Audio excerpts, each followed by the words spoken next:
Hello, everybody. Welcome to this week's episode of MGR Unplugged, brought to you by MGR Agency. We need to be talking again about the coronavirus, but this time, instead of focusing so much on the number of cases and deaths and all that, we're going to try to look forward, look ahead, and see what we project to happen in the next, like 2, 3, 4 months on the road. Basically, we're going to focus more on how we think this will affect the second half of the year. So I know that everybody is now embedded in news and social media and all kinds of information and overwhelmed with the bad news about the coronavirus. But I think what I like to do is start thinking forward a little bit and kind of pretend that we're way past this thing and then see how we are the post-coronavirus economy and life and everything, which again, it could be, come the summer or second half of the year, and see what we can learn from this and how our life will be impacted, either in a good way or in a bad way. But we're going to try to discuss those topics. So let's just get started. None of you people can tell me to stop. Lower the lights down. Hand over my crown. Hand over my heart. I do this for my town. I do this for my crowd. So turn me up real loud. My time, my time. None of you people can tell me to stop. All right, welcome back to MGR Unplugged. So David is with me as always, and we actually, we're pretty much in a voluntary quarantine here at the office too. We're in Arizona. We officially don't have any restrictions as far as mobility or anything, other than the social distance that we're definitely play. But we try to minimize outside contact and play a role as well. I wash my hands right before the podcast, just to be clear. I do it like all the time. But aside from that, I think one of the key things that we need to understand is that it's going to take common effort for all of us to kind of play a role and say, oh, we're exempt, or we're in Arizona, we are going out restaurants, and just until last weekend I was driving around and I see everybody's going out with their lives like nothing happens, except for the grocery stores where basically the shelves are half empty. But I think, as I said before, I want to kind of start discussing a little bit how we think this will change or shape up our economy in the second half of the year. Obviously, the first half, everybody's kind of like just writing it off and saying, okay, it's fucked up. There's nothing we can do in a lot of industries. I don't think there's a single sector that is saving from this or saved from this type of economy. I think maybe there's a couple, but not much. Only ones would be the ones that directly benefit. So a cleaning supplies company, but for the majority, yeah. There's just not a lot of. Yeah, everybody's obviously affected, even if it's not at the professional level or even level. In the markets, we have the chart up behind us, and it's like the market's been crazy. There's no safe space. The stocks are down, bonds are down, gold is down. There's nothing. Crypto's safe. down. Everything is down because it's something that was never experienced before. We're talking about the Great Recession 11 years ago, and before that it was different minor or not so relevant pandemics, and then we had the 9/11 and all kinds of things. But this is different for some reason. It just feels more global. It feels more sudden. It's definitely bigger than 9/11, because 9/11 was a shock, but it was very short term. It was like, okay, it happened. Right. Let's move on. And right now, it's not like you can just say, "Oh, let's move on." No, we're gonna be like this for another 8 weeks, probably. I think I'm getting back into why we are where we are now. I think we were all in denial a little bit, and again, this is not much of a political discussion, but I think if we had acted, and when I say we, I don't mean the U.S., I mean the entire world. If we had all acted faster, this would have been much less. Or the effect would have been much less than what we have right now. And again, we kind of saw whether China revealed the information ahead of time or not enough time or whatever. That's one thing. But then once we knew about it, Europeans basically also started being affected first. Well, I was gonna say the funny part is, or not funny, but the truth is, it really didn't matter what government or what healthcare system countries had, whether it was many European countries who are lauded for their socialized healthcare, amazing benefits, all of that. they totally failed in their response. The U.S., which doesn't have socialized healthcare, totally failed in our response. It seems like it didn't matter the government or the healthcare system. Everybody failed. Because it's not a matter of care. It's actually a matter of prevention and anticipation. So Right. when they had the information, they should have said, this could potentially be serious. Let's quarantine and all this. It is proven basically that social distance works because the Right. the way this virus spreads is exponential, which means that the more you cut the interaction with people, close interaction and contagion and everything else, the faster you. The goal is to make the curve that right now is like this, and I'm doing it backwards so the camera looks, but it's basically exponentially growing. But today you have two cases, and then tomorrow 4, 8, 16, 32, and it doubles basically every time. So when you get to 1,000, 2,000, 4,000, and then you start to higher numbers, it's easy to see how really you can go one day from 100,000 to 200,000, and then 400, and before you do, you realize you have 1 million cases in the world. Right. Well, that's like, in South Korea, they were doing a reverse tracing back of where these Right. cases came from.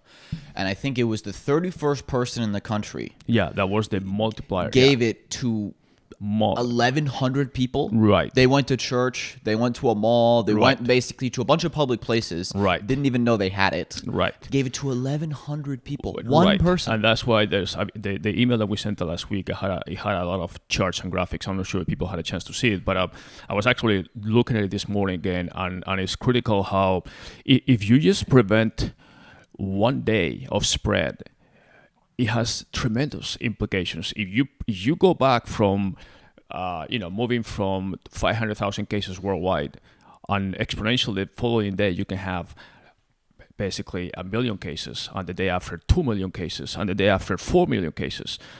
So if you just back off 1-2 days or from the spread, that actually makes it like a huge difference. You have millions of less or fewer cases implied.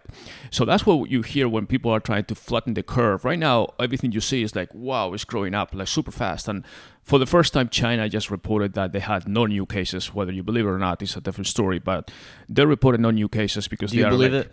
I think None. I mean, I believe that their cases are going down, but I mean to have zero. Well, remember, we're talking reported cases. I mean, there could be somebody that has it, they don't know it, they haven't been tested. I So know, obviously, but that's happening here too. So when you look at reported cases, they said, okay, for the first time, we don't have any new cases, and China has been fighting this in for now 3 months at least. So we are now like probably I'd say 6 to 8 weeks behind China as far as what they did. Obviously, like the example of Korea, Taiwan did also a very good job. Europe is now in worse shape. I mean, Italy just surpassed number of deaths. Italy today now has more deaths than China did. Correct. And then Spain is in pretty bad shape. But obviously, for Italy is what? 50 million people. Yeah. Yeah, exactly. I was going to say 50 million people compared to 1.2 billion, yeah. 3. Yeah, so Yeah, it's a much bigger impact. But the point is, again, we're going to the curve, and the curve is growing so fast that it's overwhelming the system. It's overwhelming everything. The healthcare systems, I don't care which one you have, like you said, is not capable of handling so many patients at once. And that's, even if it's only 20% of the cases are hospitalized, and then from that 20%, 5% go to an ICU, to an intensive care unit, and then from those, maybe 1% require very intensive care, meaning ventilators and things like that. 1% of 1 million is a lot of people. I mean, the U.S. has like 1,000 ventilators or something I read the other day, or 1,500, and that's going to be overwhelmed completely because we're not used to this kind of rush hour traffic in an emergency room. So that's the key point on flattening the curve. When you make it flat, basically you spread the cases over longer time instead of having everybody converging into a 2 or 3 week period, which overwhelms the system. You spread it, then you have things that are more manageable. I always compare it to like rush hour. Everybody's going to work from 7 to 9 o'clock in the morning, and the freeways cannot handle it. They're all stuck there. Now, if you spread it out, then obviously the freeways are able to handle the traffic. So, and at the same time, when you spread it, then it becomes more like the flu and things like that. You allow people to, or the healthcare system and researchers and labs and everything to come up with a vaccine, and then everything is more under control, and then it's a known entity, and you just control it. So let's talk about the economic impacts. Right. We have a little bit of differing opinions on, not that what's going to happen now. Obviously, what's happening now is undeniable, right? Everything's shutting down, business impacted. The question more, and nobody knows. We're gonna give our opinions, and lots of people have their guesses, but at the end of the day, it's just guesses of number one. How soon do we, that I definitely don't have an answer to because I'm not an epidemiologist, how soon do things start reopening up? It looks like maybe within 6 to 8 weeks that could happen. I don't know. Right now, it's mid-March, so maybe by early June, mid-June, we could start seeing it happen. We'll see. But beyond that, let's say, worst case scenario, it takes until like July, August, maybe some people are saying, to reopen everything. Okay. What is the economic rebound from that? And I'll let you go first of what you think is going to happen, and then I'll make my opinion. There's a lot of things that are happening at the same time, and obviously it's not like you can say a global economic rebound because we have a lot of different countries with different economic situations. Even Europe compared to the U.S. is a huge difference because, in my opinion, I don't think Europe ever recovered from the recession that we had 10 years ago. No, they didn't. They were not fully recovered. A lot of countries and the European Central Bank were still in a kind of rebuilding mode. For some of the countries, they had the Greek crisis a few years ago. Italy, Portugal, Spain was recovering maybe a little faster, which now is going to be killed because Spain is primarily a tourist country and now with no tourism. Italy too. Yeah, exactly. And Italy already had they were almost already in a banking crisis. Right, and right. now this is going to put them over the edge. So I cannot say how the world will recover or how fast, but I do believe, at least in the U.S., the economy was doing fine. That was probably one of the things that was going fine. Unemployment was at all-time low. Stock market was at record highs all the time. It was like almost 29,000 and change, before this happened, and that was the claim to fame for Trump. So all that's out the window now. But my feeling is that it's not for financial reasons. Like when you compare this to other crises, whether it's or other economic repercussions, or crises like the .com or any other even pandemics like we had with the H1N1 or even the Great Recession 10, 11 years ago now. Those were financial bubbles, and that affected basically the system just collapsed. The financial system collapsed, and it had to be bailed out. The government had to bail out the banks, which is basically where the money comes from was not there anymore. Money evaporated, basically, didn't exist. In this case, it's different. In this case, I think the financial system is strong. Employment was strong. The economy was strong. I mean, companies were reporting record profits. I mean, I think the last quarter, the S&P reported like 60 or 70% of the companies were having above expectation profits, and that's why the market was responding. Now, this came to a screeching halt because of the crisis, but my feeling is that now people are at home because they are in a quarantine mode. We're not that much in the U.S., even though we are starting to be, and I think we should. I think the whole country should be shut down just like they've done in Europe, because, again, that's part of the flattening the curve option. But basically, there's no flights. There's no vacations. Hotels. I wish there were no flies. That would be nice. There are minimum. I mean, people are not flying unless they absolutely have to. But airlines are basically in bad shape. Travel, transportation, everything that is hospitality is in poor shape. I mean, all the hotels are shutting down. They're closing. They don't have reservations. They can't really guarantee safety or anything. And sometimes they are mandated to close. But the challenge for hotels too, especially in airlines too, is that they don't even know when people are going to be able to travel again. Right. So it's not like they can say, all right, spring is off, but then we're going to heavily push our summer offers. Right. They don't even know if they can have summer offers. Right. Everybody's in limbo now because they don't know when they can start promoting offers for when, because we don't know how long it's going to last. So, but my point is that this kind of reclusion, or basically being in the houses for people, especially for the American economy, that we like to socialize, we like to go out, we like to go to restaurants, shopping. I mean, 70% of the economy in the U.S. is a consumer economy. Basically, we consume, and that's how the companies progress. So when that stops, and it's not because of financial situations, it's because of this quarantine that we have now, I believe that the recovery will be faster.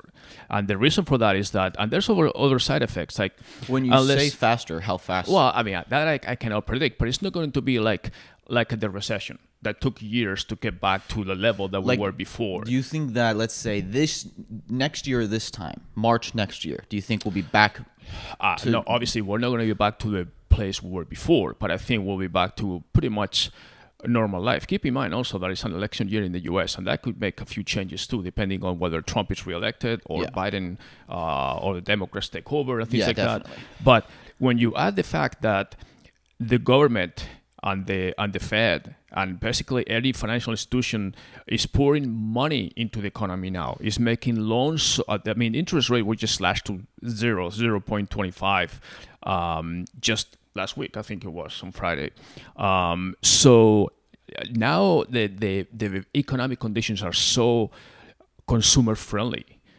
And add to that the fact that consumers are actually not spending money because unless obviously we get into situations where people start losing their jobs, which will happen, that people start being laid off or the government is increasing unemployment insurance and all that stuff. But before that happens, people are now staying home for a long time. Some people are even forced to take vacation days and things like that without actually going on vacation, meaning they're not spending their money. So a lot of people are going to have more money in their pockets now than they had before because they're just not going out to dinner, not going out to, weekend getaways, or they're not going out to, flights, whatever. So, and all they're doing is going out to a supermarket, buy food, and come home and stay home and watch TV.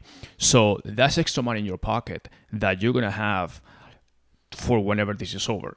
I believe when let's say 2-3 months, let's say that we go over the curve and then we say, okay, we have this under control now.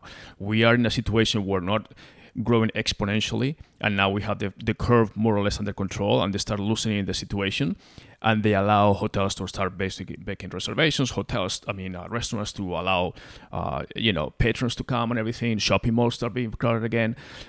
People are going to go out like an stampede just to spend all the money to consume and everything, whereas before, because it was a financial crisis, people still were recovering. It was just something that it was like, okay, if I'm lucky to still have my job, then I need to, my credit card, my house is upside down, I need to get another mortgage, I need to declare bankruptcy, whatever. A lot of people were in dire stress financially. I don't think people are going to be in dire stress financially just yet.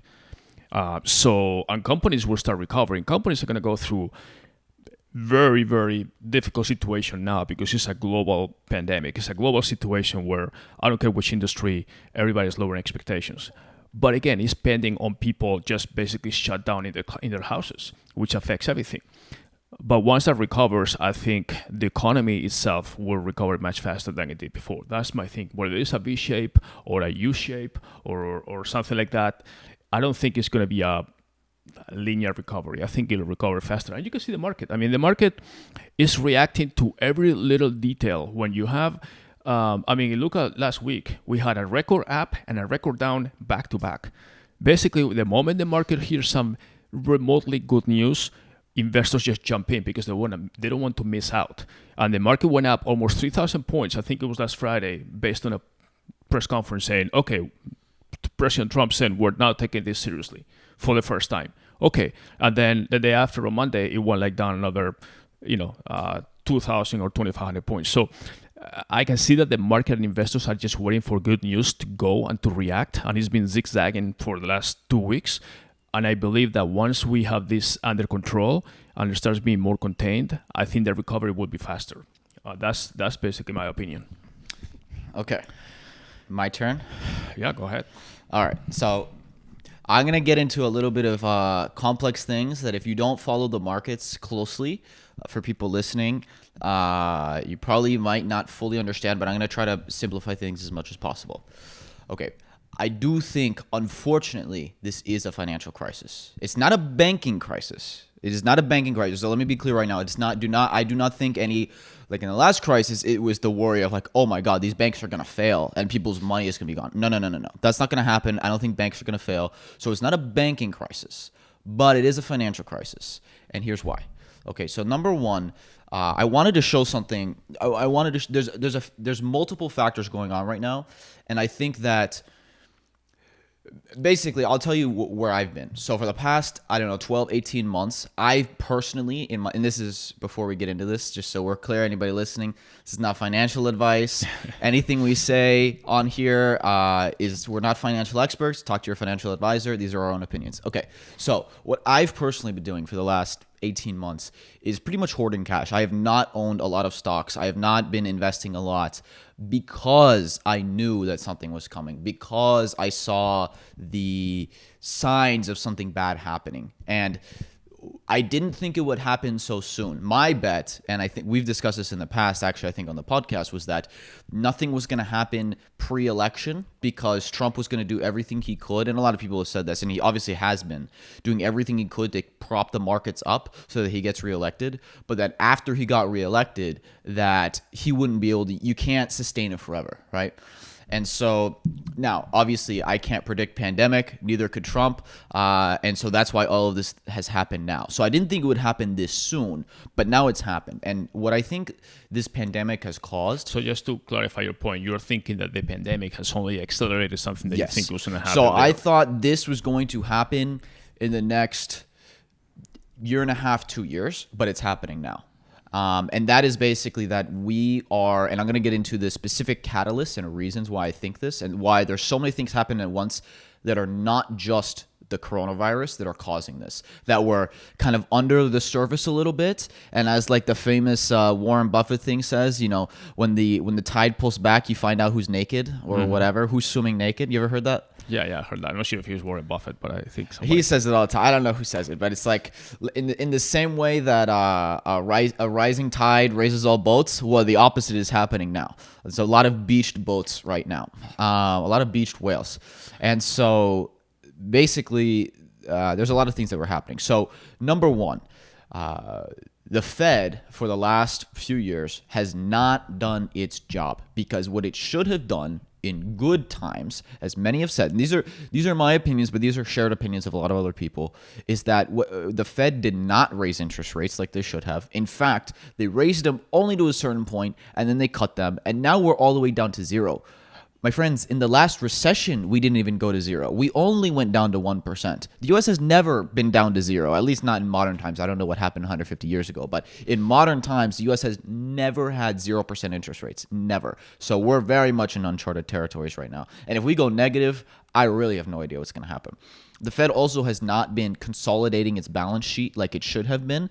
That's why you consolidate your balance sheet, so that when you need to spend $2 trillion like the government is doing right now, you can afford it.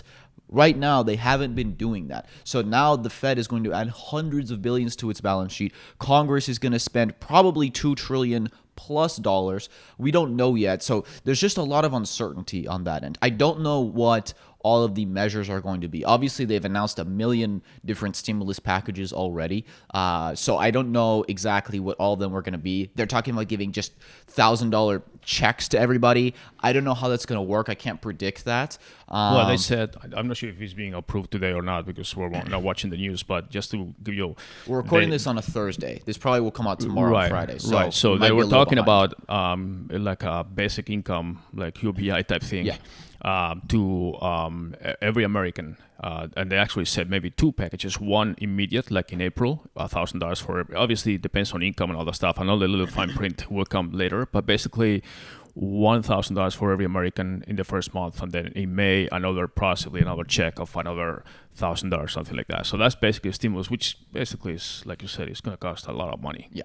So basically, the Fed has not been responsible in monetary policy, and it's not just the Fed. All the central banks of all the world have been completely irresponsible for years, and now it's finally catching up to them. The metaphor that I always like to use, that I think clarifies it a little bit in people's eyes, is it's kind of like if you have a neighbor who all of a sudden one day you see has a really nice car in their driveway, is wearing all these nice clothes, fancy watch, all this stuff, and you're thinking, man, that guy must be doing really well. What's my neighbor doing? How is he affording all those things?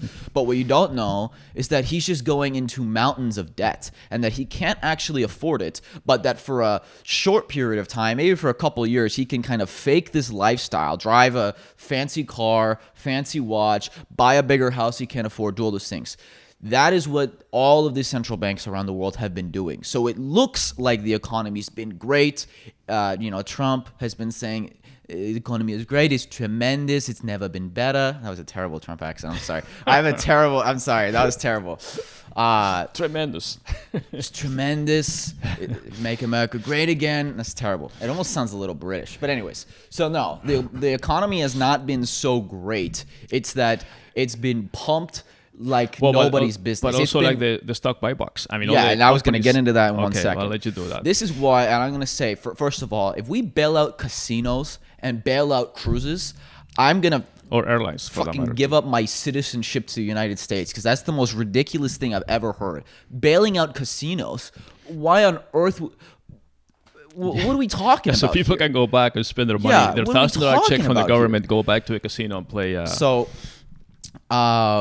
this is why you shouldn't bail any of those companies out. Carnival Cruises, sorry, you were completely irresponsible. You deserve to go down, okay? First of all, who goes on a cruise? We've discussed this. It's disgusting. I would never step on a cruise in my fucking life. But you deserve to go down because you've been completely irresponsible. American Airlines, same thing, completely irresponsible. We should not bail out the airlines. And I'll tell you why. And we can clip this and we can have a little discussion about why you should not bail out airlines. Because let's put it this way.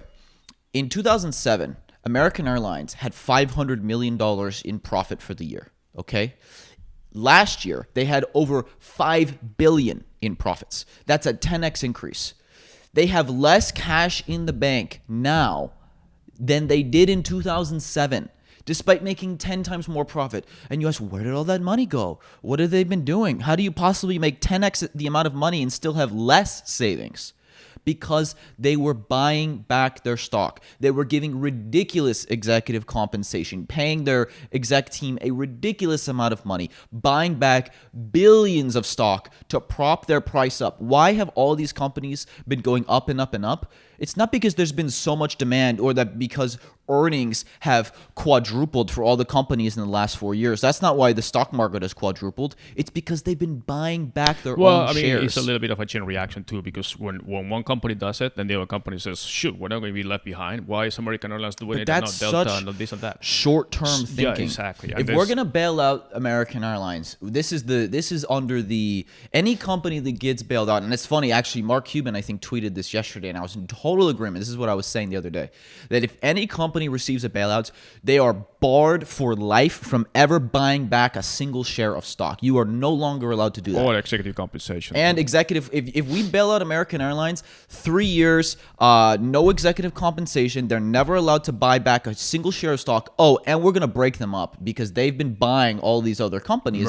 And that's why they've been more profitable. And they haven't, if they had, there's nothing wrong with acquiring in strengthening your market position. That's just business. Every company does it. Absolutely nothing wrong with that. I'm not one of these antitrust people who wants to break up every company.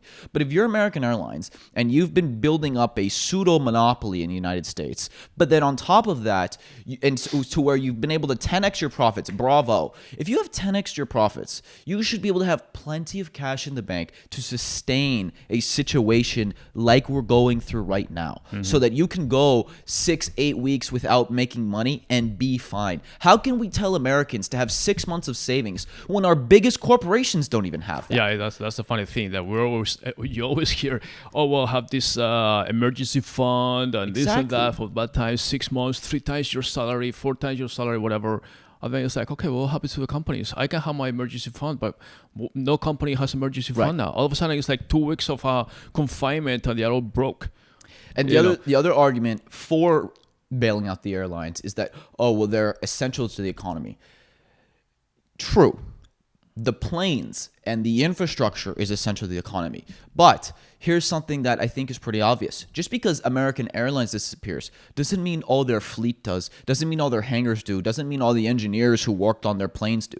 Those assets will be bought by new companies and better operators who will realize, oh, we have to be we have a fiduciary responsibility here to make sure that we don't go in the same situation as American Airlines. So if their planes get sold for the cheap for 20 cents on the dollar to better companies who have cash holdings who can afford it, then good, because I want the American economy infrastructure that is the airline industry to be in the hands of responsible operators, not executives who are completely out of control and have been asleep at the wheel. I was even thinking that maybe we should have military pilots just fly the planes.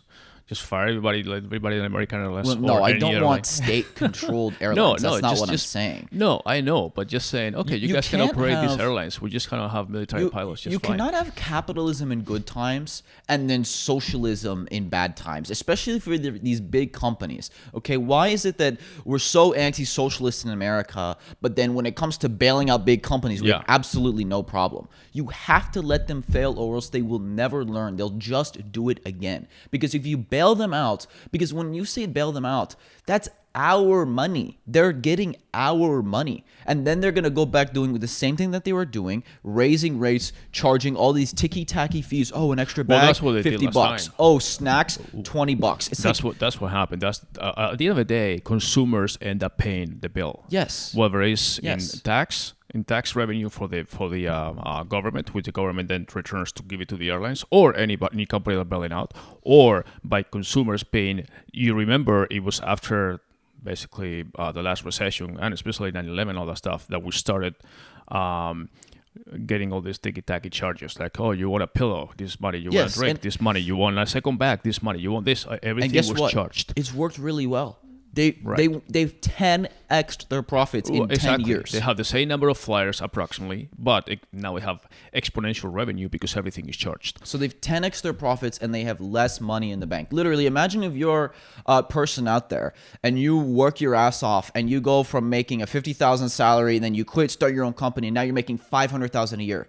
But imagine you were so reckless with your spending that you have less money in the bank than when you were making 50. That's what American Airlines has done. So to get back to why I think that this is a financial crisis, is that you have all these companies, and American Airlines is not the only one. I'm just picking on them because they've been one of the worst actors. But this has happened across the board. You have all these companies that have been buying back their stock for years. So they don't have the cash in the bank. But before we get into the recovery, we're talking bailouts. So from all the companies that the government is, or they're requesting bailouts, and then the government is considering. The auto manufacturers too? Right. You just got bailed out. We're not bailing you out again. Are you kidding me? Which industry do you think is more deserving of a bailout, given the situation that they didn't plan for or wasn't expected, versus which company do you think have The abused the ones who system and not? deserve a bailout is the small businesses and the ones who basically have not had this cushy 10 years, okay? It's been a great 10 years to be a big corporation. But small businesses, it's been good, but it hasn't been great. And so if you're a local restaurant, if you're a local company who doesn't have the savings, who's just trying to get off the ground, say you started within the last few years, and it takes time to build a business, those are the ones who deserve a bailout, because that's the lifeblood of the economy, not these big companies that give their executives $50 million in bonuses every year. And it's like, why are we bailing them out? How about the hotels, big hotel chains like the Marriotts, the Hiltons, and all that stuff? Marriott, no, because Marriott is majority Chinese owned. If they want to get bailed out, China can bail them out. Other hotels, it's a very dependent basis. Independent hotels, there's an argument to be made. I'm really curious what's going to happen with Airbnb. They were planning on going public this year. I don't think that's happening now. I don't think they're going to go public, but they already having issues. Well, they were planning on it. Well, yeah, they were going. They were planning. I'm not sure if that's going to happen now or not. Probably not. I don't know. Depending. I mean, with the market status right now, it'll be kind of silly because they had the highest valuation, and now it's not going to happen. But the other thing that's happened to Airbnb, as you probably know, is that obviously they had cancellations like everybody else, like all the hotels, and Airbnb has said to the cancellations that they will refund them 100%. However, the hosts are now complaining because nobody's paying them. Yeah. So Airbnb is based on hosts just basically renting their house, apartments, rooms, whatever, and they spend money also preparing, cleaning, and all that stuff for new reservations. The money has to come from somewhere. So the hosts I mean, yeah, it sucks, but you know what? That's kind of the business you're in. It's no different than hotel owners who are basically like mega hosts. If you think about it, they're hurting too. But there's conditions when you cancel within a certain time frame, and then if I'm a host and I just one of my tenants or guests just left, and I had to clean the apartment, clean the house, whatever, do all the maintenance to accept a new host, a new guest, and that guest doesn't come because now Airbnb is allowing them to cancel with zero cancellation fees. Then I still spend my money, preparing the apartment for that person that is coming. And normally you have a cancellation fee that you get, but now Airbnb is not honoring that. They're basically freeing up the guests without taking care of the hosts, basically. So there's a little situation there with the host now being upset. But I mean, it's just, this is something that is also... No one's going to be happy. You either piss off Right. your customers or piss off your hosts. Exactly. And they opted, which I think was the right move for the customers, because at the end of the day, if you don't have customers, you don't have hosts anyways. Right. So that's why they did it. Obviously, the hosts are upset too because they have a system. I mean, a lot of people use this as their own business model. They have 2-3 apartments or something. They're renting continuously, and then they make 40-50 grand a year just by the rental. So that's affecting them because that's the whole lifeblood as far as money. When Airbnb or any hotel cancels and you don't have guests, then obviously your money goes down. But for people that are individuals that are basically, that's their source of income, they are in the rental Airbnb business or whatever, and then nobody comes, then they lose that kind of money. So the thing is that this is something that people were not ready for, companies were not ready for, and it's affecting everybody so much across the board that it's a unique situation. We understand how companies maybe were not ready for this situation, So back to your economy. Okay, so back to my, we went on a little tangent there, but back to my reasoning. So there's kind of 3 or 4 major catalysts that are all happening at once, and they're not necessarily all related, but they're all happening. So number 1, and this is why I said this is a financial recession, is leverage. Okay, funds have been levered up like they've never been before. What caused the crisis in 2008 was that you had these synthetic CDOs, which was basically leverage on leverage on leverage. Okay, that's been happening again. It hasn't been happening on mortgage-backed securities like it was in 2008, but it has been happening on stocks, it's been happening on bonds, it's been happening all over the place. And that's why you saw stocks and bonds and gold fall in the same day, which never happens. It's because of leverage. And here's why. So basically, let me pull up a gold chart real quick. I wanted to pull this up because this is, type in IAU, 1 second for me, the ticker symbol IAU. Here we go. Okay, so this is a gold ETF, but basically, let me pull up the 1 month chart here. Okay, so gold in all of this downfall is down 8.2% and has had significant drops in the last few weeks. They had a single day drop, gold did, of 4%. 4%. Gold is not volatile like stocks, okay? Gold dropping 4% is like the market going down 40% in one day, just so everyone is clear. That doesn't happen. A 1-2% move in gold is massive, because keep in mind, this is a $7 trillion plus market in one single commodity. So that's why it doesn't move like stocks. A stock can move, the biggest stock in the world, Apple, is still, or, we have $1 trillion company like Apple, Microsoft. Not anymore. Yeah, well, we'll see. But, and so gold is a $7 trillion plus market. So for it to move 4% in one day is massive, okay? And so why does gold drop 4% on the same day that stocks drop 10, 12% like it did last week? That never happens. That doesn't make sense at all, because gold is where people run to in times like this. Well, here's why.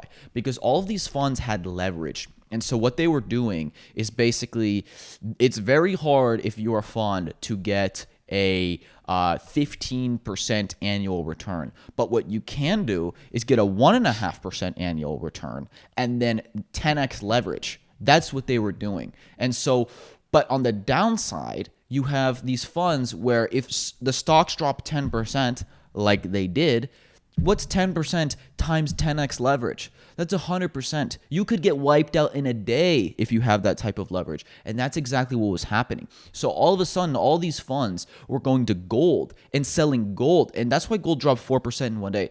And that's why the Fed reacted so quickly. The next day, that's when the Fed cut interest rates down to zero and started flooding the market. But see, one comment to that didn't work. Well, let me finish. This is...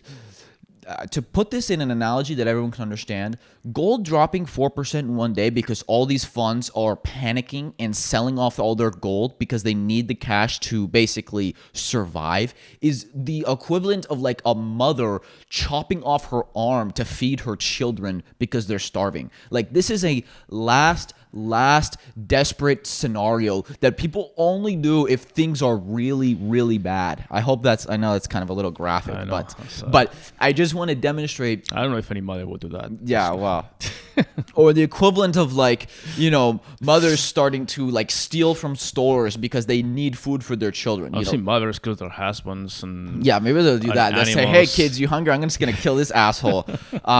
Okay, but basically the point is, this is a desperation move that they only do if they're desperate.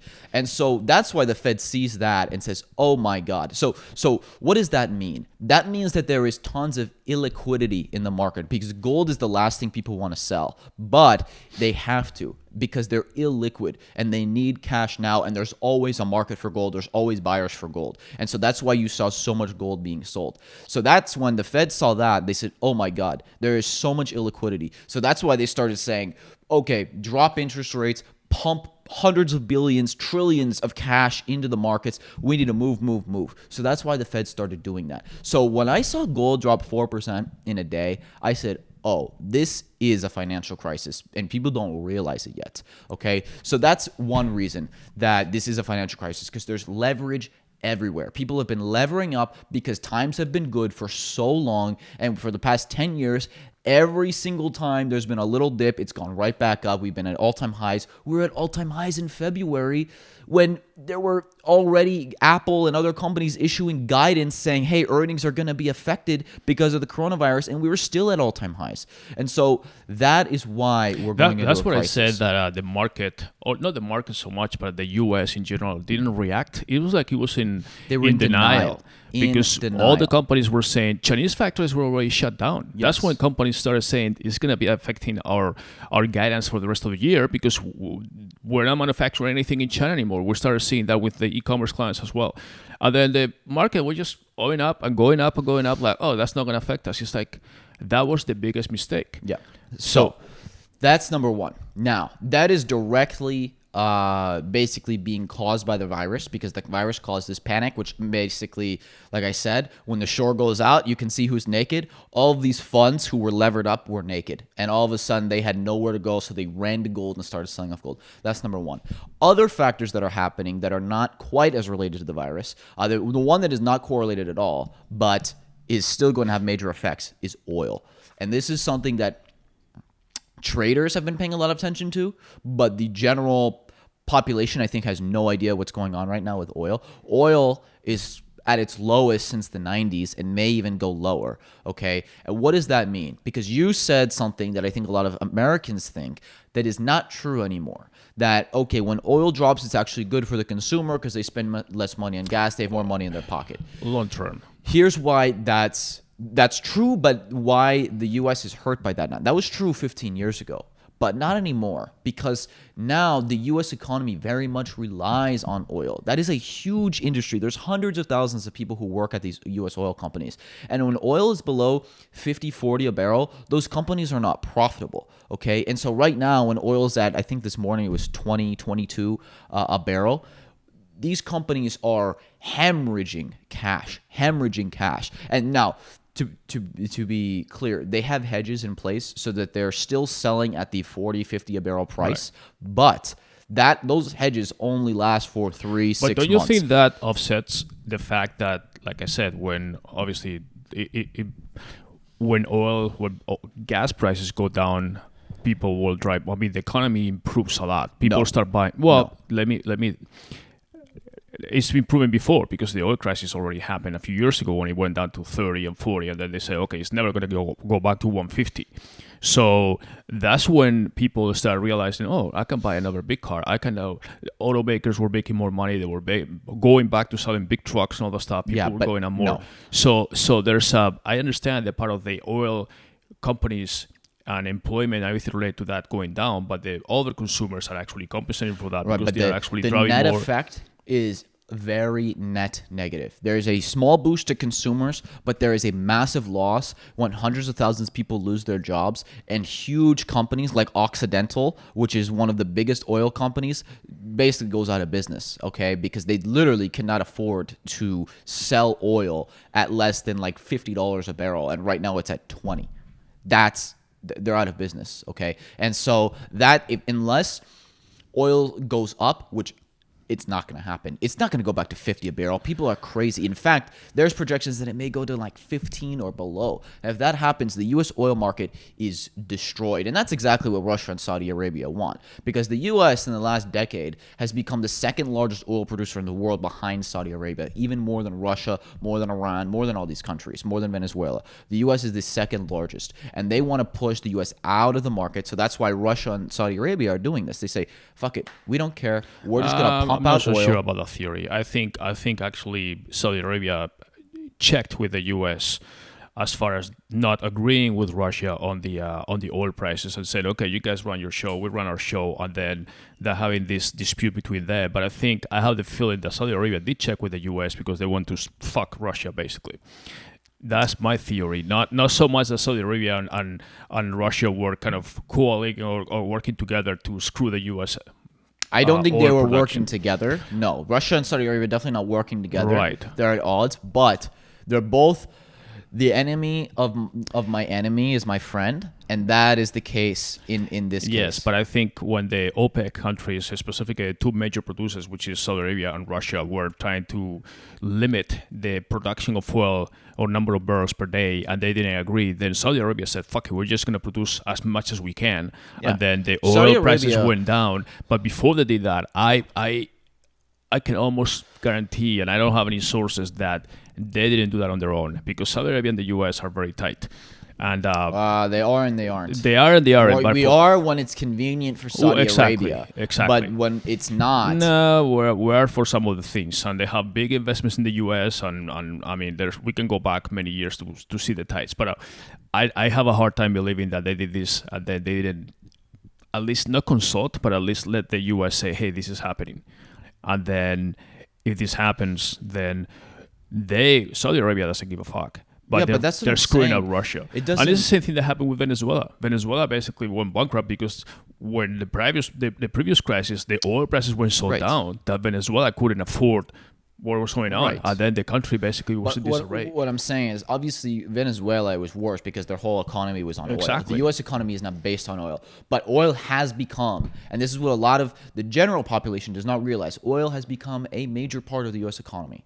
And there are going to be, if the oil prices stay like this, if they go back up in 6 months, then it'll be okay. But if they stay like this, which right now all signs look like it is going to stay below 30 a barrel, definitely below 40, that's for sure, that this will have major impacts on the U.S. economy. And so that's another factor. Okay, so those are two factors: leverage, oil. Number 3, currencies. Okay, the U.S. dollar is getting very, very strong right now. And that is not good in the long term.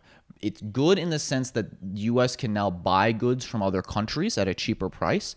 But as you know, that hurts U.S. exports a lot. And right now, we are in a demand crisis because of the coronavirus. Obviously, the coronavirus has basically made demand drop out of the blue, basically. All of a sudden, demand has totally dropped in the United States. So the last thing we want is foreign demand for our products to drop, and that's exactly what's happening. But I think the euro. Let me finish. The euro a long one. is now $1. Well, that's because there's a lot of factors, and this is why I think it's a financial crisis, not just a temporary setback. The euro is down to $1.05 conversion. I don't know if you saw that today. It's down. It was $1.09. It's $1.05 today, $1.06, right around there.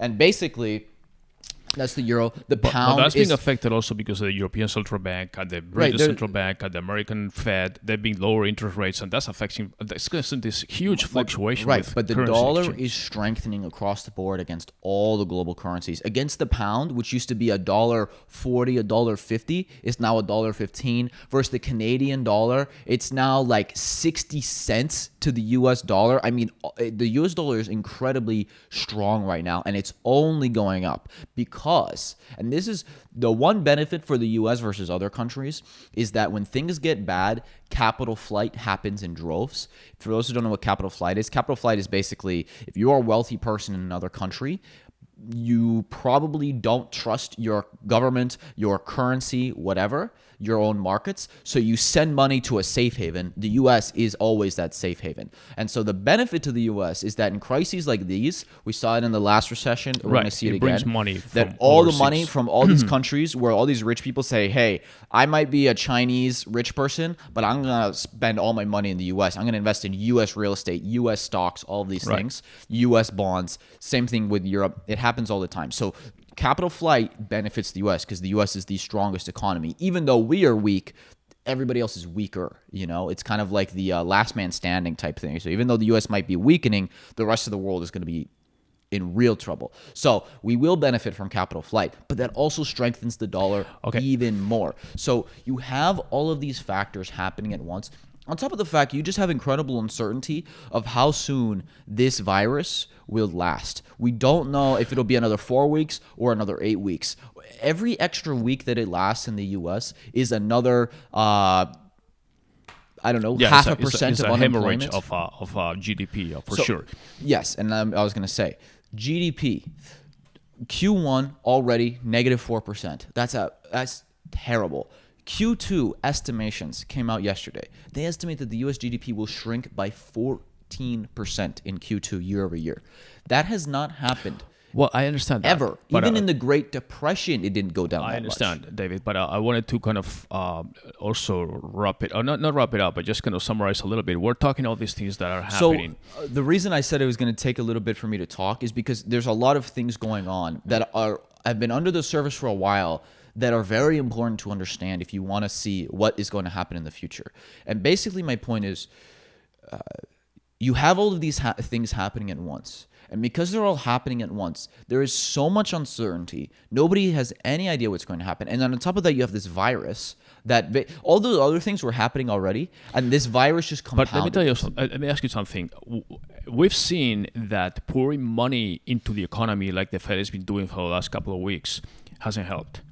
As far as the reaction, the market doesn't react to that. Yet. The market I do react. think it will help. Well, let me state a point now. The market doesn't react to money when there's not a money problem. Money only solves money problems.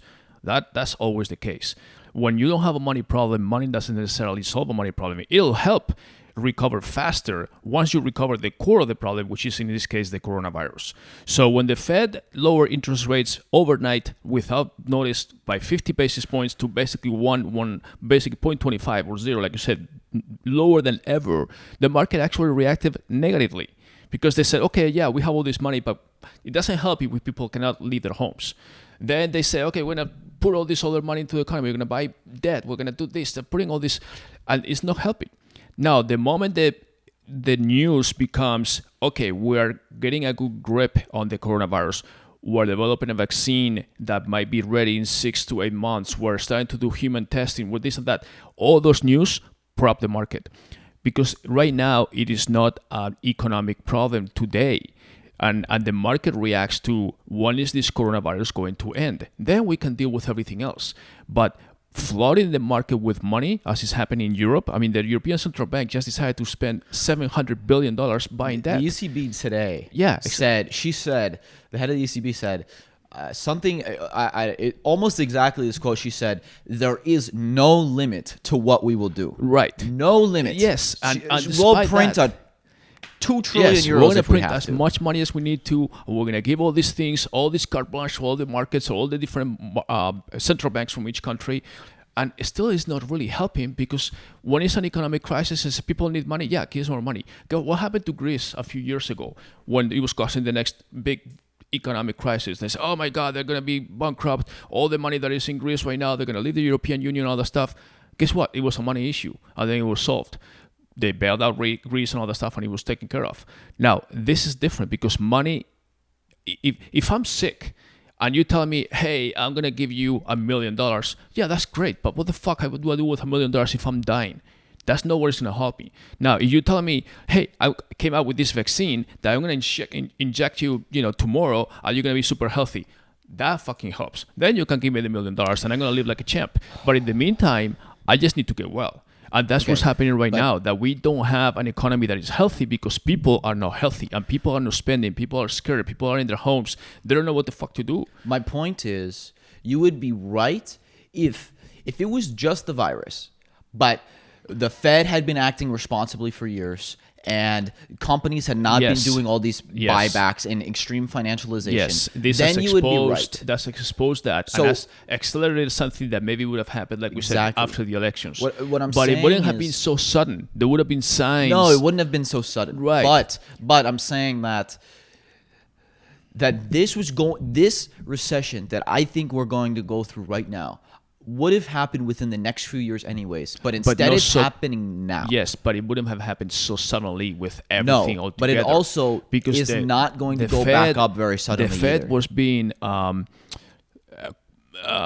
would say, like, irresponsible. No. But yeah, obviously, but he was being pushed by Trump to lower rates, and then he gave in, and then he lowered rates by 25 basis points, another 25 basis points, and we still had like 1.5 or and then all of a sudden he just slashed the rates so completely.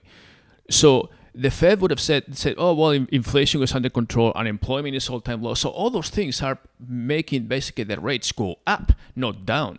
And Trump obviously wanted to prop the economy before the elections, and they were saying, oh, the Fed should be done. Every country is doing it. We need to have stronger currency and all that.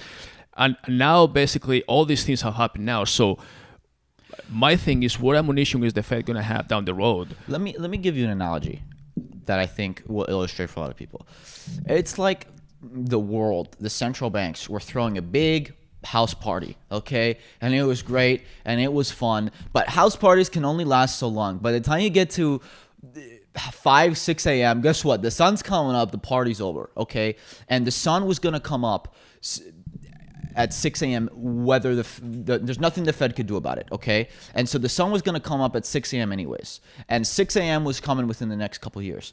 But what happened, this virus is like the cops showing up at 2:30 a.m. and all of a sudden the party got cut short. So even if the party maybe would have lasted a few more hours and people would have had a fun time for a few more hours, it would have ended anyways. But the cops showed up at 3 a.m. and cut it short. And that's what's happening. The virus is the cops showing up at your door and saying, shut it down. That's my point. So the party is over. And I wish it wasn't. All right, true, so let me ask you. But it's true. Well, what do you think? I said that I think the economy was that a good analogy? I thought that was pretty good. I think mine was better with me being sick and giving me money when the money is not going to take care of my sickness. Like I'm laying down in bed dying and all the money in the world, which is true. I mean, that's true. But I'm saying, I'm talking about the longer term, because this virus, worst case, let's say it's terrible. Okay, maybe it takes till September to fix. Okay, but we'll get past the virus. My point is there's many other economic things that were under the surface that have been revealed now that are rearing their ugly heads. But the problem is, the difference is that we've gone through economic crises before. We knew, I mean, this is the longest time we have between recessions, which is already a record. Okay, we were 10 plus years, and people were saying, okay, everybody's announcing, oh, it's coming. Well, it's not coming. Okay, and then people say, okay, it's definitely not going to come to the U.S. before the elections for the reasons that we know. So, but we know it's coming. I mean, there's no market without recessions. You need to have peaks and valleys, but those are known things, and there's instruments and tools in place to fight a recession and deal with it. But the problem is that there's no situation in place to fight this pandemic, as is proven. Like people are reacting rather than preventing, and we're still today we're actually seeing what's happening to countries that are behind. Like European countries are reacting now, and we will not know how effective this is probably for another 2 or 3 weeks when they have this. Spain is basically for 2 weeks confined. France is the same thing. England is the same thing. They banned travel between from the US to Europe and from the Europe to the US. I mean, basically all the borders are closed. They're basically shutting down everything, and we're not going to see the effects of this for another 2 weeks. Again, it's going to flatten the curve, but it's not going to happen like tomorrow of sudden the cases are down. No, people that are infected today, half of the people don't even know it until they're going to show the signs of infection, and then they probably realize, but I didn't know I was infected, but probably I infected 20 other people, which at the same time infected 20 other people. So all that's basically why the social distance is required. That's what I'm saying. This virus has caused mass uncertainty. Right. And has basically, like I said, it's the cops showing up at 3 a.m. instead of the party ending anyways. The party was going to end anyways. It's been 11, 12 years. Okay, yes, it was not by going using to your go analogy, forever. I can say, okay, the cop can come and say this and that, and then once they leave, it's like, okay, party's over, but we go back to normal before the party. Okay. Okay. I don't mean it so literally, but I mean it Okay, like well, I'm trying to give an You analogy. say it's a good here. analogy. Yeah. But I mean, the I get pulled over by a cop, and it says, okay, you were speeding, and I didn't get caught for like 10 times. Now this one I got a ticket, whatever. Yeah, but eventually, Fine. guess what? And You get eventually caught I once, go back. you get a ticket. Twice, a ticket. But you get caught 10 times, they're just going to Yeah. take your license away. Okay, well, let's just leave the cops alone because they're busy these days. Okay, but, so the, let me. You talk about the Fed, okay, and everybody's been saying this. It's the Fed is running out of ammo. The Fed is going I agree. full Rambo mode, just double wielding machine guns. not just the Fed, all the shooting European everything. central banks, Every central bank. Japan, every are- major central bank. They're flooding they're the out of economies bullets. with money. The analogy I used the other day was they're like the last guy alive into the trench, out of bullets, and now they're just lobbing grenades, hoping that it stops the enemy. Okay, but they're running out of bullets. All right, well, where are let we me- going to go? Negative rates? Okay, well, that's happened in Europe for a while. But let me ask you. So I think the curing or finding a solution or to control the virus, not to cure it, but to control it and to have the situation under control, like we do with many other diseases, It will stop is the key- mass volatility. Is the key to the recovery. Not so much the money into the market, and that's why I think the recovery will probably be recovery. Not that we're going to go back overnight to skyrocket or record share or record market or anything or normal economy. I mean, it'll take time because obviously you have a big wound and we're all bleeding now. But I think it'll be faster than if it was a financial crisis. But so what is your time frame to say, okay, let's say this becomes the coronavirus becomes under control globally. Like let's assume that China has it under control with no new cases, Taiwan, Korea, and other stuff, and then let's say that Europe starts getting under control, and then hopefully in the US we still have the worst to come, really, if you look at the experience. But let's say that we control this, and then by let's say July, August, we start seeing things under control. I think. When do you think? So I think the mass volatility we're seeing right now is because of the virus. That's why things are shooting up 10% one Obviously. day, down 10 the next. That's the volatility. I think that volatility will be dampened once we have a clear path to, okay, this is what it's going to be for the next 8 weeks, but then we'll be out of this. Okay, so that the volatility will be dampened. But that does not mean that the markets will start going back up or that the economy will start going back up, right?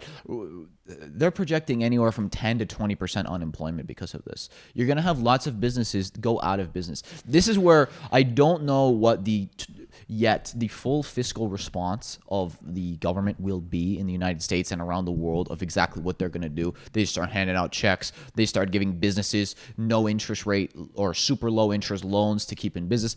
It's hard to tell right now. Those things will help. But what was building up for years was a sovereign debt crisis, meaning instead of like the previous crisis where you had the banks being in trouble and personal consumers being in debt with mortgages and all that stuff, right now you have a sovereign debt crisis, which means the governments are in debt. And what this is doing, this virus, is causing all the governments who are already in trouble with debt to go way deeper into debt. I mean, even Mnuchin the other day said the deficit is absolutely not a concern right now. And I'm not saying he's wrong. Obviously, the deficit doesn't matter if you don't have a country, okay? But my point is we were already building up this sovereign debt crisis, and this virus has caused every country in the world, every central bank, to now have to double down on their sovereign debt. That is the problem. That is the problem. And that all of the central banks are completely running out of bullets. And that's why I think this is a financial crisis, and that we will not see. I think that by July, August, the volatility due to the virus will go away or be dampened quite a bit, but that we're not going to just see the market start going back up again. Well, they will go back up. I mean, it's just Not within the next. I don't think the markets go back up within the next 12 months. Absolutely not. the next 12 months. Yeah.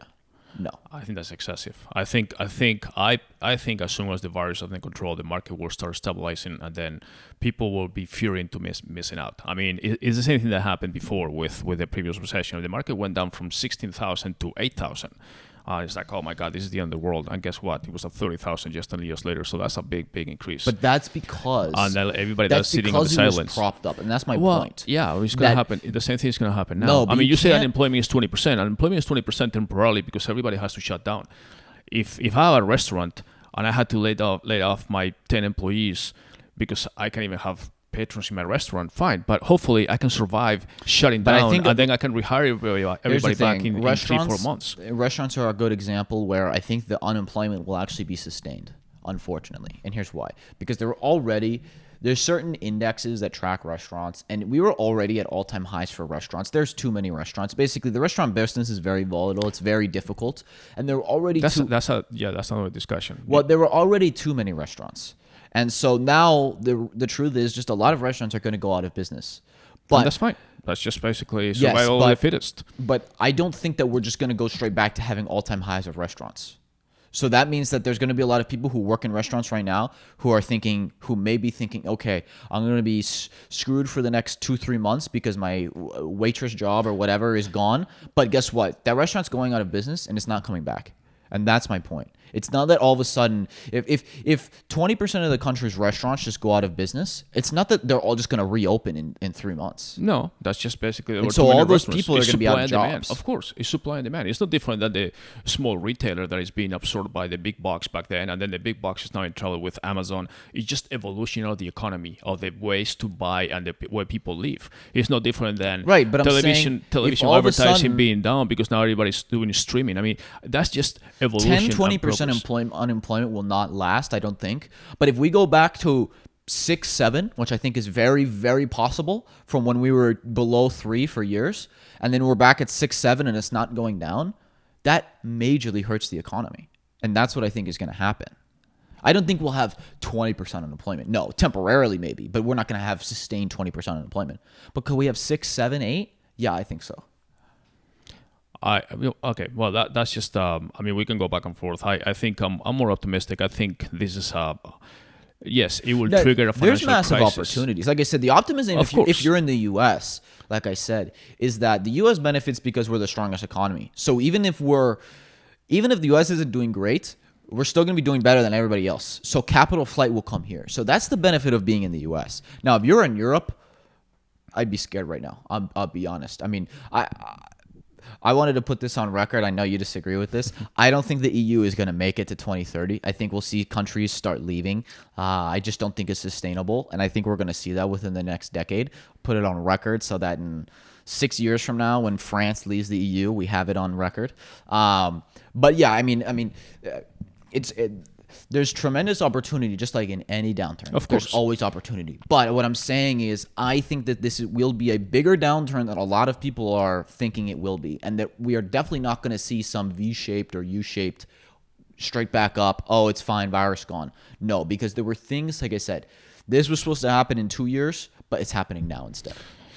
Yeah, well, I disagree partially, not with everything you said, but I think the economy, I mean, right now, this is something that we haven't seen before. Like, sports are off. There's nothing on television to watch other than just basically watching bad news. I mean, you watch normal travel television. And hospitality is Yes. 10% of global GDP, and that is wiped out right now. That's in this country. That's going to have, yes. No, globally. Yeah. It's about 10%. I mean, that's going to have massive impacts. Right, but by the same token, when this is over and it goes back to normal, it's going to be a massive influx of people that are just cannot wait to basically travel, go out to restaurants, go out to movie theaters, go out to sporting events, all the stuff it's like you're in jail for like to 1 year because you basically for something you didn't do, and then all of a sudden they said, okay, you are out of jail now, and you just fucking live a life. Okay, so multiply that times 7 billion But people on not the if planet. people don't have money.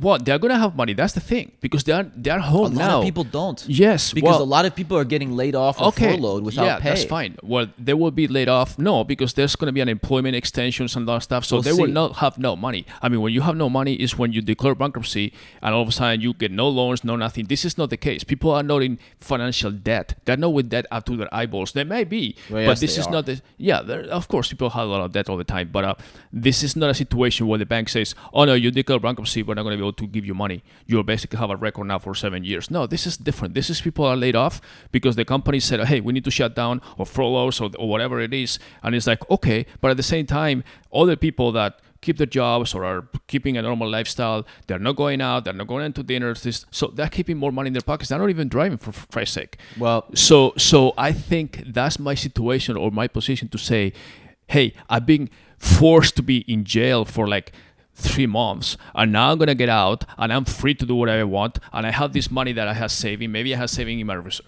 extra funds or whatever. I got my salary, I spend zero money. Now I have this money from the government. I have loans that are cheap.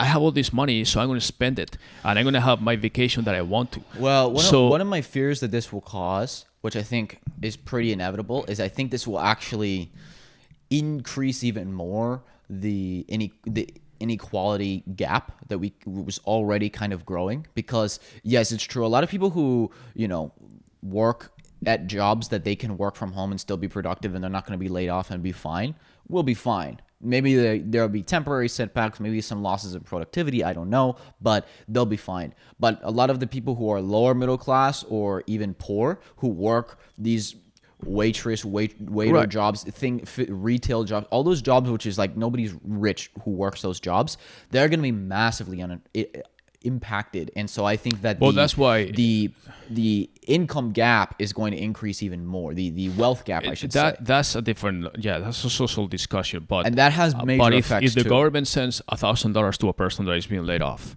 and they're laid off for like a month or 2 months, But and then $1,000 they is start not going that back. much, dude. No, I know it's not that much, okay, but they send $1,000 1 month, and then another $1,000 next month, or incentives that they have, or they are delaying tax returns. You owe money, you have another extra 90 days to pay your debt to the IRS. They're delaying a lot of different things. Mortgages, they cannot enforce paying mortgages. I mean, all those things are being in place to help people deal with the situation.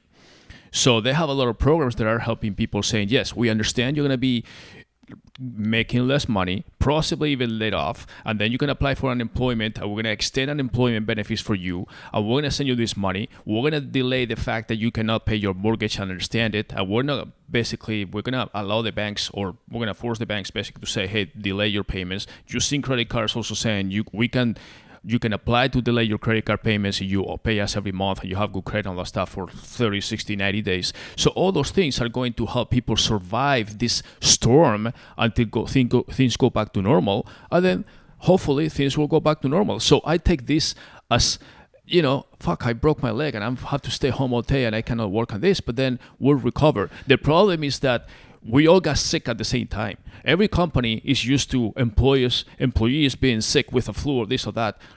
This guy is off for a week, the other guy is off for a week. They tell you, hey, you're sick, don't come to work and all that stuff. Now the whole world is sick, which is never expected. My point is, you would be right if we had been fiscally responsible for the last decade, but we haven't been. That's my point. So that's what I'm saying, is that's why I disagree with you. If companies and the government had been more responsible for the last decade, I would be much more optimistic right now, but I just think they haven't been. That doesn't mean that, listen, there are lots of opportunities, but I'm just honestly being realistic. I hope I'm wrong, but I'm just being realistic, Well, I think there's definitely a lot of opportunities. Like I said, I think this is a health crisis, and the economic or the financial crisis is the consequence of this. But I think the economy has proven it just in the last 2 weeks or even more. You go back to the beginning cases that even when the American economy or the U.S. economy was ignoring the fact that the virus was already spreading through China and Europe and everything else, the economy in the U.S. was still booming, and there was no Fed interaction or nothing. It was just basically working. I think when the virus becomes under control on a global basis and we start seeing that the cases are under control, the curve is flattened like we keep saying, I think the economy will start recovering. Now, obviously, we're in too big. I mean, it's down like now 35% or so from the peak that we had just 2-3 weeks ago. So is it going to recover right away? No, it's probably not even healthy to recover right away because that will be like a biggest fluctuation and mess up everything. But I think it will go back to what it was before at some point. How fast, I don't know. Again, the elections are going to be a big thing that you have into political repercussions and everything else and legislation and all that stuff. So that's different. If Biden wins, I have no idea what's going to right, happen. Exactly. We'll be in totally uncharted territory. So we have another big question mark of what's going to happen and how Trump now is in a hurry to get this thing solved because he says, okay, before I was ignoring it, now I'm addressing it, and now I need to cure it or solve it as fast as possible. So at least I have a campaign starting July, August where I can say, hey, we fought the things, we blocked the borders with China, we fought this thing, we need to be more independent, rely less on China for products because they are the enemy and blah, blah, blah, and all that stuff. And then maybe between then and November, he can regain votes that he has lost because all his points were lost. Yeah. But I think there's positives on this. What do you think? Do you think this is going to, I mean, I really don't know at this point because I don't look at it from a political stance. I'm just more looking at it from a who's going to win and the probabilities. I really don't know. Some people, I've seen both sides. I've seen some people say, oh, this is going to help Trump. Others saying, oh, this is going to kill his chances. Well, it definitely didn't help. Let's just put it that way. Yeah, I don't think so either. He was ignoring it because he says, oh, this is a hoax and all that stuff. Especially now that the market gains since he was elected have been totally wiped out. Right. Now, in his defense, if there's defense or not, and I totally don't care much about one way or the other, but I don't think Biden or anybody that would have been president now would have done a better job or different job. I mean, you have basically major leaders from all countries, Angela Merkel, Boris Johnson in England, Sanchez in Spain, Macron in France. I mean, you have all the major leaders that were Conte in Italy. Yeah. So you have all the major world leaders that were basically caught in the same situation and they are fighting it like they can and doing what they can. So they are all playing like Monday morning quarterback now, trying to fix the situation on something that they could have, should have, would have done, but nobody was ready for this. Okay. Every country would be more ready for a war that there will be for this. And that's what they're calling now, that we're in a war with an invisible enemy, which is the virus. Because if the U.S. is attacked, we're ready. We have a lot of procedures in place and all that. Okay. What we're doing now, I mean, martial law is made for war. That's why it's called martial law. By the way, did you see that Rubio the other day, Senator Rubio said martial law spelled Marshall like the name. Oh, like the name? Yes. Yeah. Dude, you're running for president. I hope you know what martial law is. Yeah, martial. Yeah, it's like a war. Anyways, like martial arts. Exactly. Yeah. It's why do they call it martial arts? Because this guy named Marshall invented it. Yeah. Yeah. So, anyways, opportunities. I think there's opportunities. There's lessons to be learned from this. So I think. Listen. If we go through this and we learn that these pandemics may happen. Yes. And not only that, it could be worse. It could be worse. It could be biological warfare. And that's a whole different discussion. Okay, this thing was supposedly involuntary and it happened. It was an accident, whatever, and it spread like a virus. That's the expression. Wow, amazing. It's viral growth. I know. I didn't expect You think there's going to be people making viral marketing studies based on coronavirus? I was thinking the other day, when people talk about computer virus, they're going to say like, fuck that. I mean, this is not as bad as... But no, I think you always learn from situations like this. And then will we be better prepared next time? I hope so. The fortunate thing is, while the death rate is higher than like a typical flu, the death rate isn't that high compared to what it could be, and kids and young people are not affected. Right. Which, I've read from many virologists. They're like, we're very lucky because most of the time it's like the Spanish flu was kids and old people were dying, and so if kids were dying, that would be significantly worse. But fortunately, it looks like kids are pretty much immune from it and don't die at all. Well, not only that, I like to maybe end with a lighter note, but I was just thinking other social repercussions of the virus and the situation that everybody's at home now. We're talking about, parents, kids, children, families, wives, and all that stuff are forced to be home like 24 hours together, which is normally not the case for most families in the world, basically. Well, people were joking there's going to be a epidemic. There's going to be an epidemic of divorces happening in the next month because people are sick of each other. That's one thing. Couples, I think after this, you're going to really know if you love each other or not. Yeah, exactly. After this, the living together 24 hours with your significant other is going to really put a test on couples and marriages and things like that. So who knows? Maybe the divorce rate will increase after this. But there's also the other point, which is the birth rate will also increase because I don't know if the social distance applies to couples, but probably not. So, well, people are going to be bored. So. Yeah, exactly. Lots of time at home. You can only watch so much TV, and then you spend time with your wife at home, and you're supposed to be working from home, quote unquote.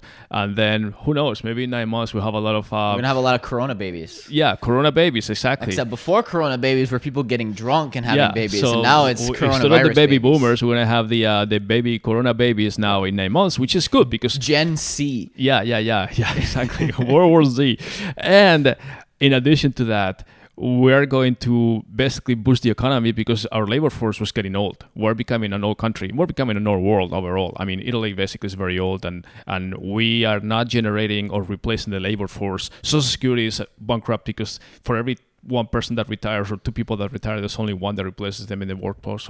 So I think with extra babies, we're going to have a better Social Security in the future, which means the government will have more money, which means the economy will recover. So I think that's a micro long-term view of my... I think one good thing especially because I know a lot of people listen to this, are e-com people. I wrote this in my newsletter this week, I had a section that was silver linings. Excuse me. And then one of them was that, e-com kind of was linearly growing every year. Basically, as a percentage of total consumer spending, e-com is still less than 15%. As much as of a big deal it's been, it's still just under 15%. And Instacart reported that in New York, Washington, Oregon, basically the places that were seriously affected, they had 20x average order volume, which was crazy. Right. That's what was up. And so I think for e-com, this will grow the e-com space much more because people are buying much more e-com right now. I mean, Amazon is totally overfilled with everything right now. They can't even they shut down FBA to non-essential items because they literally can't fulfill. They're hiring 100,000 temp workers. Could you imagine hiring 100,000 people in a week? Yeah. And I don't know how I they do it. can't hire one person in a week working, without having headaches, and hiring 100,000 people. This would be a good time for Amazon to automate or robotize their warehouses so they don't have so many workers, actually doing that. But that takes time. You can't automate right now. I know. But the benefit to e-com companies is I think that this is going to accelerate the growth of e-com, and I think it will be sustained. I don't think that the e-com growth is just going to drop off after this goes away. I don't expect the growth to stay as it's been growing in the last 2 months. Don't expect that, obviously.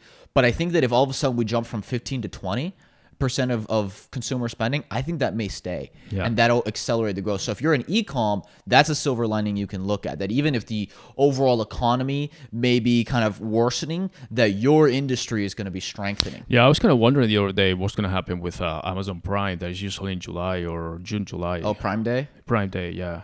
I have no idea. Yeah, they haven't said anything about that, but that's like the still a ways away. The Black Friday of the mid-year, and then obviously in China they have the Singles Day or whatever, which is also the biggest day. So that's not till November. Yeah, so we'll see what happens with all that. I mean, definitely Prime Day, which is like a summer shopping spree and all that. Let's talk sports for a second. Let's end on a lighter note. The NBA said that their goal is mid to late June start.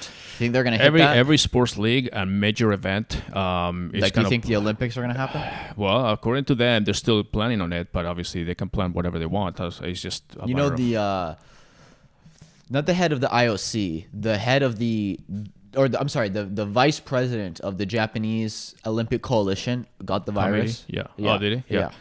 Yeah, I mean, that's going to be tricky. I don't know. I mean, I think all the sporting events are definitely canceled or pushed off. And over under July 1st for NBA season starting.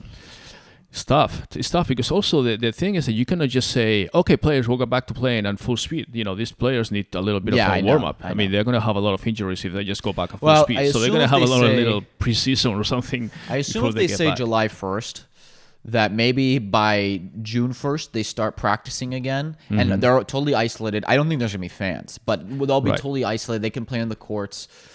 I hope so, just because I think people will feel need better. Yeah. entertainment and something to look at. Right. Like I love. It's so funny because I'm a big basketball fan, and one of my kind of habits and routines is like at night I'm used to like, oh, what game is on, and literally the last 2 nights.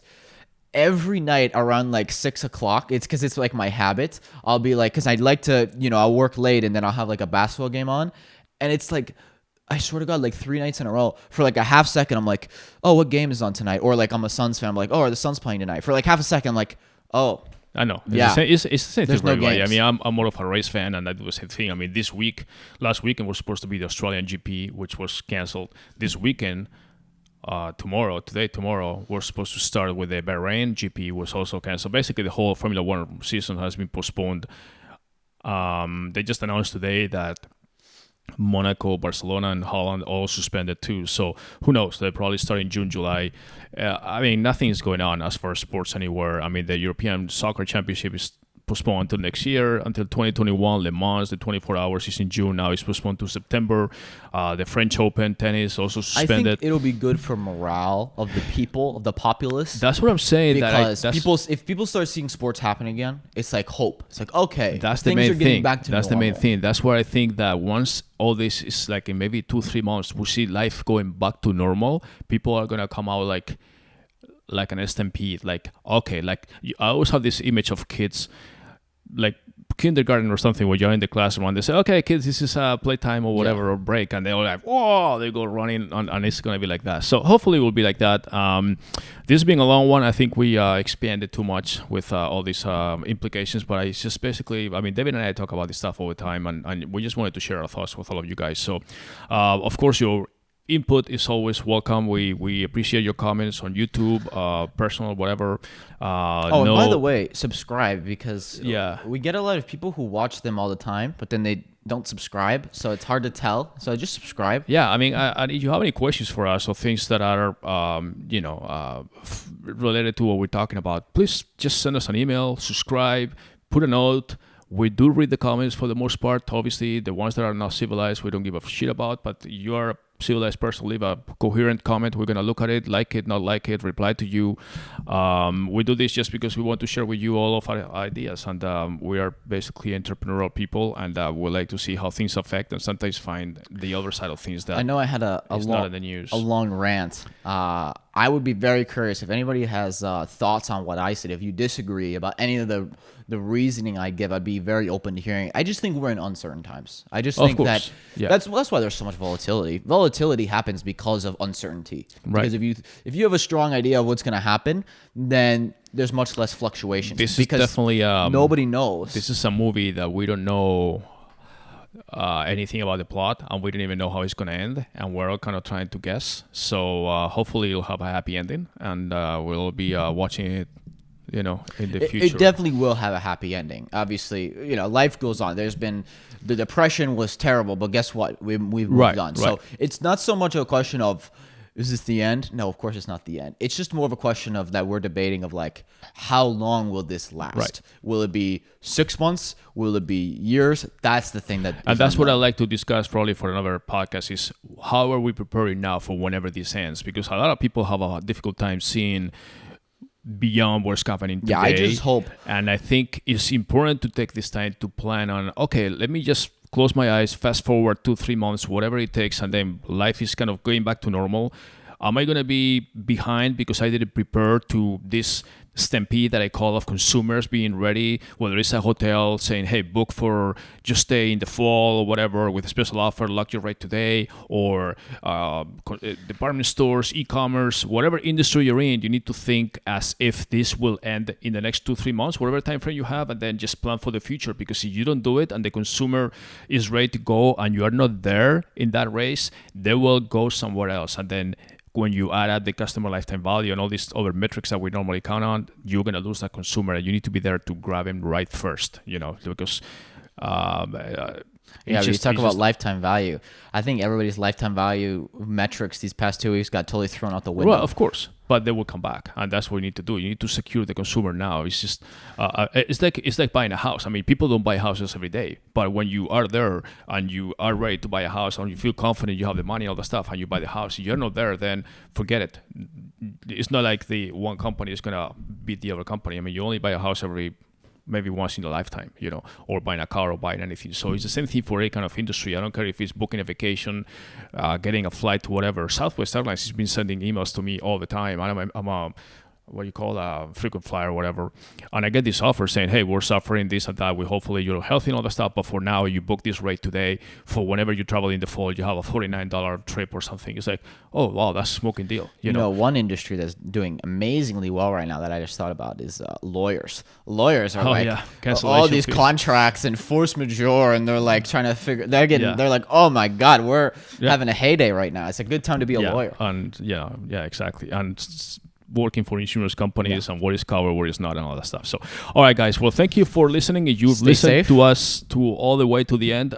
Congratulations. Thank you very much for your interest. And just remember, this podcast is brought to you by MGR Agency. You can find us at mgragency.com. That's our main job. We are an agency, a production company, and digital marketing agency. And any questions for me or David, just send us an email. Find us on YouTube, social media, any other source. The subscription for the email is MGR Edge. mgredge.com/join. Join. It'll be in the description. It'll be there. All right. Just click on it. All right. Well, thank you very much, and we'll talk to you again next week. Thank you. Bye-bye.